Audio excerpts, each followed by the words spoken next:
Grab your chainmail and D20s because today we're ranking 15 power metal debut albums. Dungeons and Dragons? That's the crap. And of course, this is hardly an exhaustive list, but we're starting the fun with Rhapsody and Legendary Tales in 1997.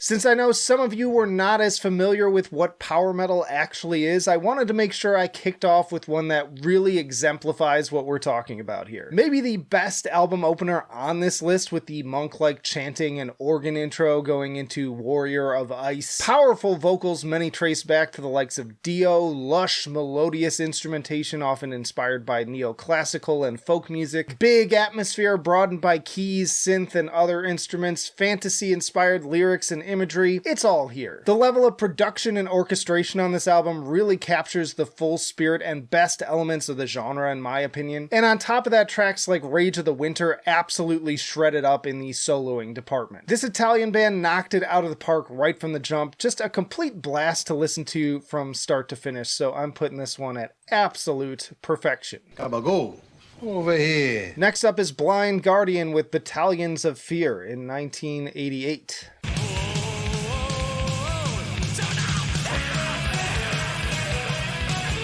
One of the biggest names in the genre today, but going back to this album, it's not quite as grand and power metal-y as they would become, leaning a lot more into the classic heavy metal and speed metal roots from which it gradually spawned. That said, Hansi is already showing glimmers of his future position as a legendary vocalist, and also some banger riffs here from André Olbrich. Not to mention song titles and lyrics, of course referencing the likes of Lord of the Rings. They're taking the hobbits to Isengard! Honestly, even as more of an outsider to the genre, it's no wonder why these guys are one of the biggest names in the game. Even today, they are killing it with albums like The God Machine, and that top-notch quality goes all the way back 30 years to this tight debut. Only points off here again because maybe it's not quite as representative of the genre as some of the others here, and they definitely have even better records like Tales from the Twilight World, Somewhere Far Beyond, and Nightfall in Middle-earth. I'm gonna put this one at great tier. Then we have Stratovarius with Fright Night in 1989.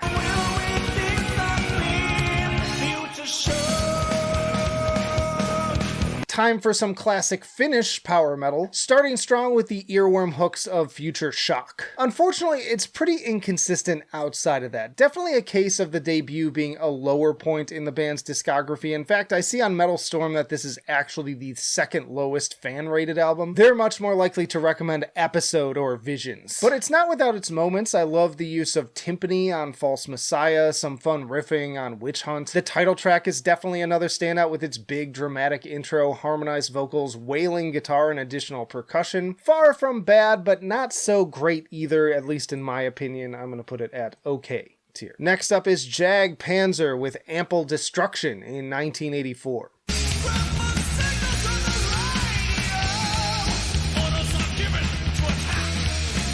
Some really catchy tracks on this one. License to Kill makes for a strong opener, and Warfare's got a great chorus. Fun drum intro to Symphony of Terror, and I love that very Judas Priest sounding guitar hook on Harder Than Steel. Speaking of which, this is another very borderline heavy metal album, but it walks the line better than some of the other ones I almost went with from Man of War and Iced Earth. Other discographies you should definitely check out in power metal. I also really enjoy Reign of the Tyrants, and Cardiac Arrest has some fun vocal moments. That said, it also suffers from some songwriting issues that are a little bit meandering, but it makes for a stronger listen overall than one of the other ones I'm going to talk about later that has similar issues. I'm going to put this one at good tier. Then there's Helloween with Walls of Jericho in 1985.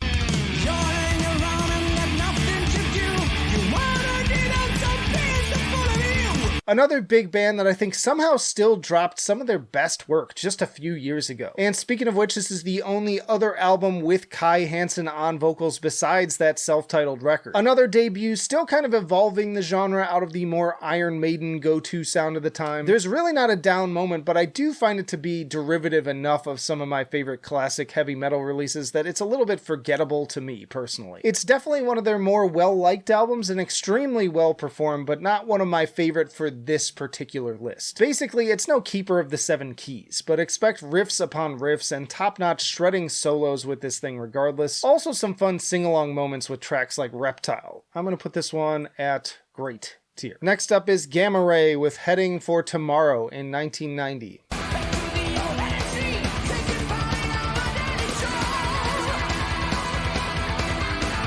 Speaking of Kai, this is the band he formed after leaving Helloween, and boy oh boy does it step up the camp elements I look for in this genre. Killer opener with Lust for Life, the whole band really working together so well on this one, and that main hook is crazy infectious. Ralph Sheepers also bringing that perfect balance of cheesy and fun to his vocal performance that I've learned to appreciate more and more over the years on tracks like Heaven Can Wait. Then you've got a little bit more attitude in the bass groove of Space Eater, the great layered and very Queen-like vocals on Money, those killer pace changes on The Silence, and of course the epic 14.5-minute title track. Still a bit more on the heavy metal side of things, but probably my favorite of these 3 so far, a bit more representative of power metal as a whole, and a bit more memorable too, in my opinion. So I'm putting this one at fantastic. By the way, if you're enjoying the video, be sure to help me out by hitting the like button and commenting your own rankings and additions as we go along. But next up we have Angra with Angel's Cry in 1993.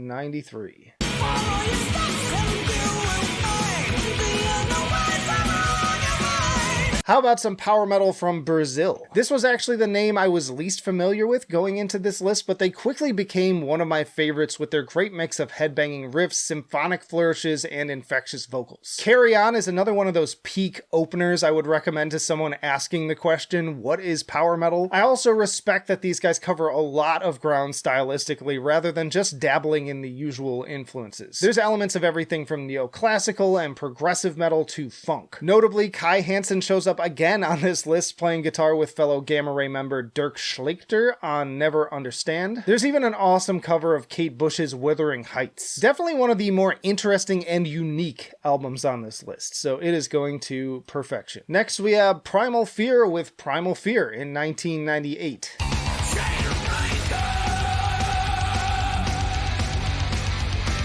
Chainbreaker bringing together basically all of the best elements of power metal, Priest, and Maiden in one killer track. Following up strong with the infectious Silver and Gold and triumphant Promised Land. Serious face-melting guitar work all over this album, and some pretty heavy moments too, as with the crunchy Formula 1 and bluesy Speed King. Plenty of anthemic vocals as well with 9 Lives and Running in the Dust. Great closer too with Thunderdome. Still maybe not hitting that power metal sweet spot for me, but a damn fine listen nonetheless. I'm going to put this one at great tier. Then we're going with Kamelot and Eternity in 1995. As I sit upon these rocks of all, I feel the waves crash upon the shore. Another lower fan-rated album on this list. That's the tough part about these debut albums, is that they don't always offer a great representation of the band as a whole. Regardless, some solid moments on this one too. Always a fan of bringing in the strings, as with the opener. Really love the keys on this album too, that are just solid in general. Love that big driving riff on Call of the Sea. Some solid harmonized riffing on Proud Nomad. I think the main issue I have with this one is it feels a little bit, again, meandering and unfocused. Tracks just seem to wander without a clear sense of purpose, and more than once it crosses the cheesiness threshold into being lame instead of fun. Again, at least in my opinion, I'm going to put this one at okay tier. Next up is Queensryche with The Warning in 1984.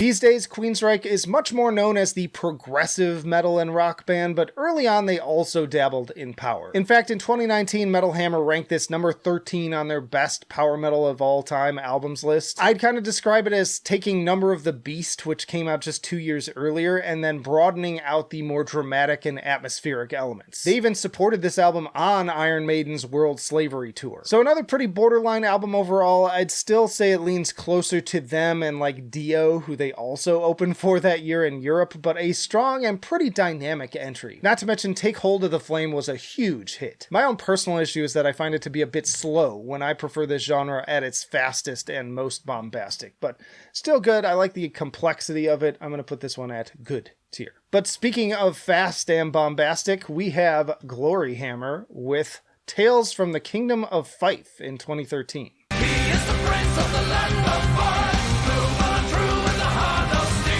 The newest entry on this list by far, and the only one from the 2010s, but I saw a few requests for their inclusion. This is a full-on concept album about an evil wizard invading a fantasy version of 10th century Scotland with an army of undead unicorns. It doesn't get much more power metal than that. Dungeons, dungeons, and more dungeons! So many delightfully over-the-top tracks here, namely the highly popular one about our hero Angus McFife, which currently sits at nearly 10 million views on YouTube and 24 million listens on Spotify. That should get you hooked in, but I think you'll stick around for the sick harpsichord of Magic Dragon, dizzying guitars of Beneath Cowdenbeath, and raging drums of Amulet of Justice. Honestly, this almost jumped to the very top of the list, but there are a few places I might trim down just a bit, and there is another one coming up I like even more, so I'm putting this one at fantastic. Next up is Hammerfall with Glory to the Brave in 1997.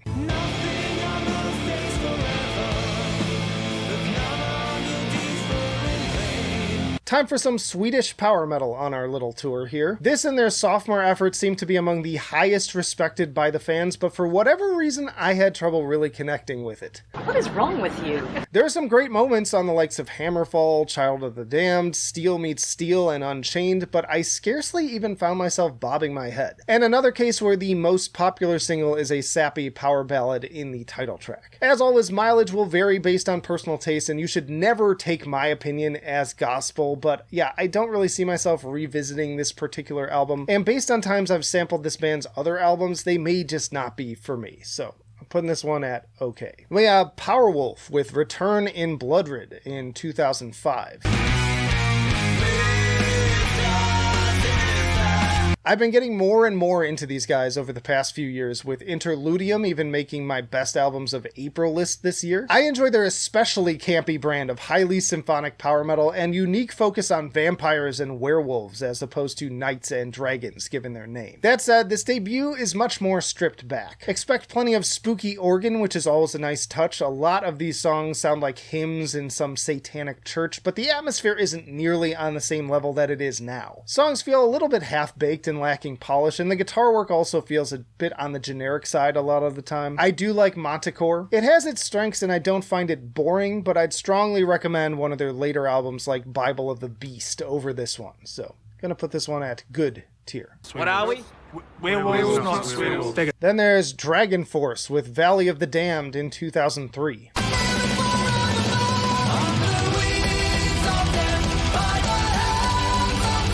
I want to know how many normies were turned on to metal by Through the Fire and the Flames, which was definitely my introduction to this band. But today we're backtracking to their first album, which, while demonstrating much of the same framework, feels a bit more in keeping with the tradition of the classics. Even so, this still showcases those raging chugs, highly performative choruses, and of course, incredibly indulgent soloing. And say what you will about what they do, but they carved out a very recognizable niche for themselves, and in my opinion, no one does it better. So many scorchers here: Valley of the Damned, Black Fire, Revelations, Black Winter Night, Heart of a Dragon. It's not perfect, maybe a bit overlong, and I don't think that slower fare like Starfire plays as well to their strengths. Still though, one of the albums here I'm much more likely to go back to. It's a total blast. I'm putting it at fantastic. And then there's Sabaton with Primo Victoria in 2005.